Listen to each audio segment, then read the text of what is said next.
Hey guys, welcome back to my channel. Welcome back to another video, and this one is my Game Week 6 team selection for Fantasy Premier League. And yeah, we're going to get into what happened to my team last week, the changes that I made this week, the price risers, fallers, people I have or players I have my eye on, captaincy. We're going to get through all of it. So without further ado, let me share my screen now so that you guys can see my tab. So I was just looking at the fixture difficulty rating here. But first off, this is pick team.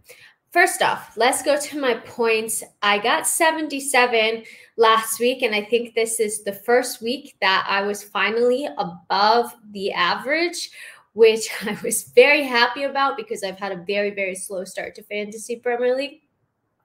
Had Henderson in goal. He conceded 6 against City, so that didn't go so well.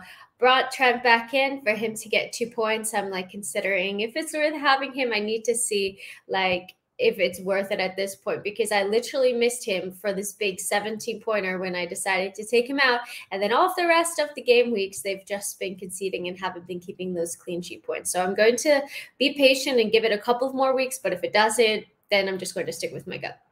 Cancelo did well, got 12 points. Perisic just the 1. Trippier just 0. So really my defense let me down here. My midfield did okay. Salah 10, Martinelli 10. Rodrigo, of course, I used my wild card to basically get him in, and then he got injured. I hope he comes back soon, but he's somebody that I had to think about transferring out.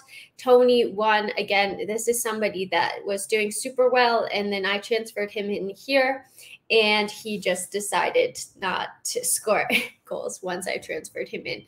And then Jesus, 6 points, and Haaland. The best decision I made was captaining Erling Haaland back-to-back hat tricks, which is insane. The guy already has 9 goals in the league. 9 goals. I think Salah's record is like 32. So he's basically a third of the way there already. Oh, well, a little under a third of the way there, but still absolutely insane. And it's just 5 games into the season. This hurt having 6 points of Andres on my bench, but it is what it is. So the biggest changes that I wanted to make, I needed to get rid of Rodrigo in my team because he's going to be out for about a month, I think. And then I was also thinking about getting Perisic out of my team, because if we go to the fixture difficulty rating, Champions League starts this week. I'm thinking maybe he's going to be rested for the UCL game.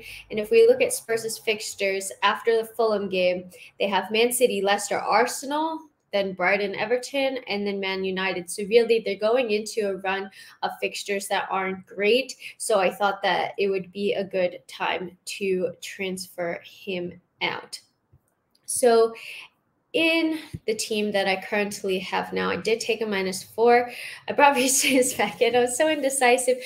But with the signing of Fofana, I feel like Reece James is going to be able to be deployed in the right wing-back spot. That's hopefully going to help with the goals and hopefully going to help with the defense. And again, going back to this fixture difficulty rating, Chelsea should, on paper, have favorable fixtures. I say that because we should have beaten Leeds and Southampton on paper. We lost to both of those teams. West Ham could be a tricky match, but I do feel like they are having a very slow start to the season. They just scored their first 2 goals. They've scored 1 in each past game week. So this is a game that I really feel that we should be winning. They're having trouble finding the back of the net. Then we have Fulham. Liverpool obviously is difficult, but then there's a load of really nice fixtures here. So I brought in Reece James, and then the other transfer that I made was, I think it's pronounced Grove. I keep looking it up and I can't get the pronunciation 100%, but he's been picked up now by 23%. Maybe I'm a little bit late on this, but just loads of points, 3 goals and 1 assist already for Brighton. And just looking at Brighton's fixtures, I feel like they have been playing quite well, and here they have Leicester, and I feel like they can get a job done versus Leicester. Then Bournemouth and Crystal Palace, very positive. Again, them facing Liverpool, Spurs, but they have a pretty decent run of fixtures, so I decided to opt for him in.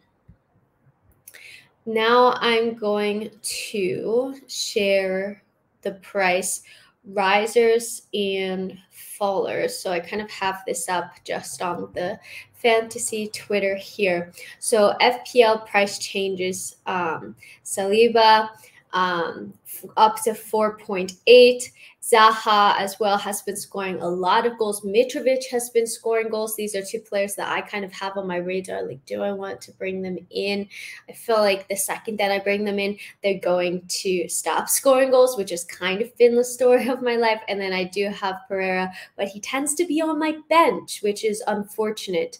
And then price fallers, I had all three of these players. So my team literally went down by 0.3 million in value because I have Tony, Rodrigo, and Zinchenko. It seems like I just was very unlucky at the time that I brought them in, and I don't know. I don't know what happened with that, but those were the price fallers. I really hope that they can kind of get back to it because I have them in my team, and those are the ones that I'm kind of, well, I already transferred out Rodrigo, but Ivan Toney and Zinchenko, Zinchenko's had an injury. I'm kind of keeping my eye on them because I'm thinking about making my defense like not as, I have like a lot of good defenders, like 5.5 million, Zinchenko, Trippier, Cancelo, and now Reece James and Trent. So I'm thinking about lowering that a bit. So maybe downgrading one of my defenders and then maybe downgrading Tony and going for a higher midfield option.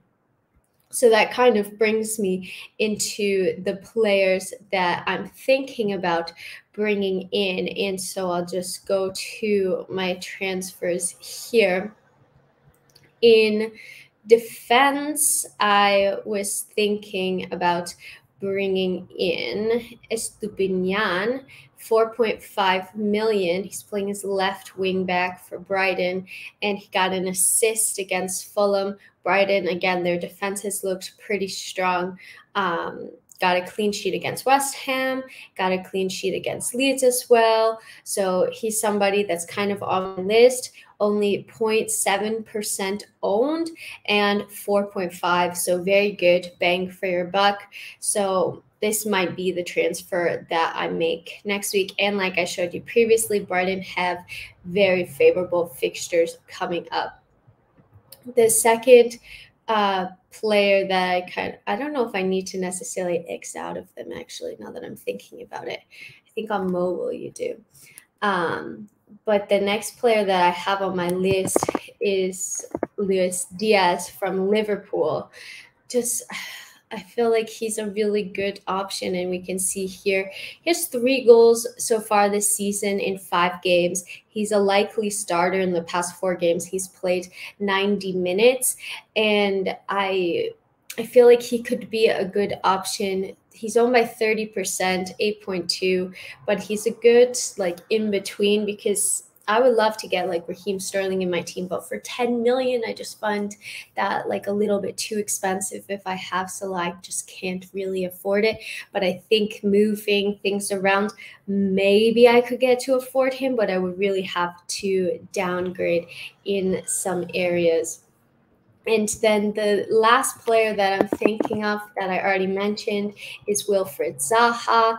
He has 4 goals in 5 appearances this season, and the only game that he didn't manage a goal against were Man City and Arsenal. Scored against Liverpool, and he's been in really great goal scoring form as well. And if I just take a look at Crystal Palace's fixtures coming up, Newcastle, Manchester United, Brighton, Chelsea, Leeds, Leicester, Wolves.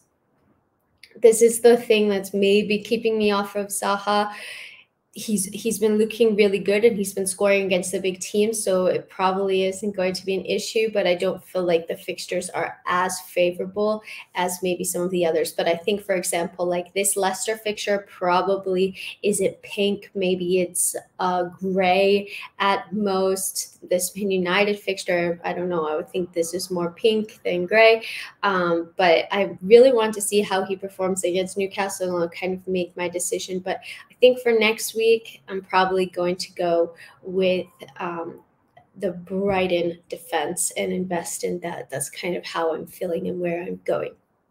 So now that I've picked my team, right now I feel like there can only be one captain choice. It must be Erling Haaland.